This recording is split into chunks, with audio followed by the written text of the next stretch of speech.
Perfect trade for Gold Coast. He's going to bring experience to Gold Coast, a bit like Luke Hodge when he went from Hawthorn to Brisbane. In fact, it's quite the mirror trade. He's still a phenomenal player. He should have made the All-Australian. Honestly, Dusty had a fucking sick 2023. Look at the stats, look at the player. So he's still got a lot in the tank, unlike the Fifes and Dangerfields. Dusty's aging like fine wine. And he'll just bring his wealth of knowledge to Gold Coast, and linking up with Dimmer again, that could be pretty scary. For the Hawthorn Football Club, I've gone with Bailey Smith. Makes plenty of sense. Bailey Smith does not strike me as someone who would want to move interstate. Bailey Smith barracked for Hawthorn throughout when he was younger. A bit like Jack Ginnivan, he does obviously have a soft spot for Hawthorn. The Dogs just never seem to find a right place for him. He's always in the midfield and then he's pushed up the forward line or on the wings, somewhere where he doesn't want to be. And a little bit like Josh Caddy at the Cats, if anyone remembers him. Caddy only came to Richmond because he just couldn't get midfield time at the Cats. Bailey Smith could be quite the similar case where Bont is obviously always going to be picked over him. Libba and McRae, they are getting older, but they're still ahead of him. Even when Josh Dunkley goes, players like, Trelaw and others just seem to get ahead of him in the midfield, and I wouldn't blame him for wanting to move to a club that he loves and just a club that does have a good young list with a good coach. It's an attractive move for Bailey Smith. The Dogs can probably get a lot of stuff for him, a lot of picks, a lot of freeing up of space. Makes sense. For Melbourne, I've gone with a colossal one here. I've gone with Jamara Ugle-Hagan. Now, Aaron Norton has signed a massive deal at the Dogs, so he's going to stay there for a while. I don't think Aaron Norton's great.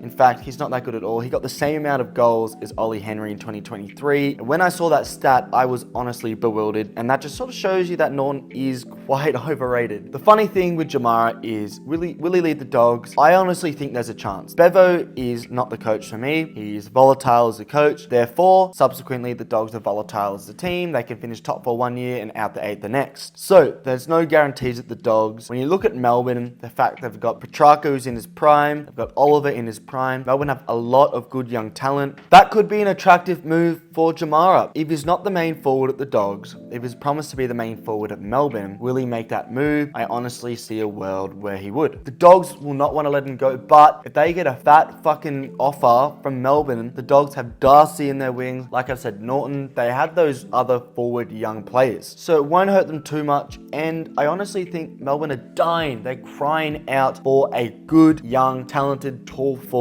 Ben Brown's failed, Wiedemann's failed, so many fails up forward for Melbourne. They just had a good forward, they would have won another flag by now. The trade makes sense. For North Melbourne, I've gone with Nick Blakey, purely because his dad has history to that club. It just makes a little bit of sense, the family ties. If North Melbourne turn into a powerhouse in 4 years' time, if Sydney sort of drop off in 4 years' time, will Blakey want to leave? Maybe. Not the most realistic trade, but North Melbourne could use with a consistent defender who can provide some offensive traits. And I mean, Nick Blakey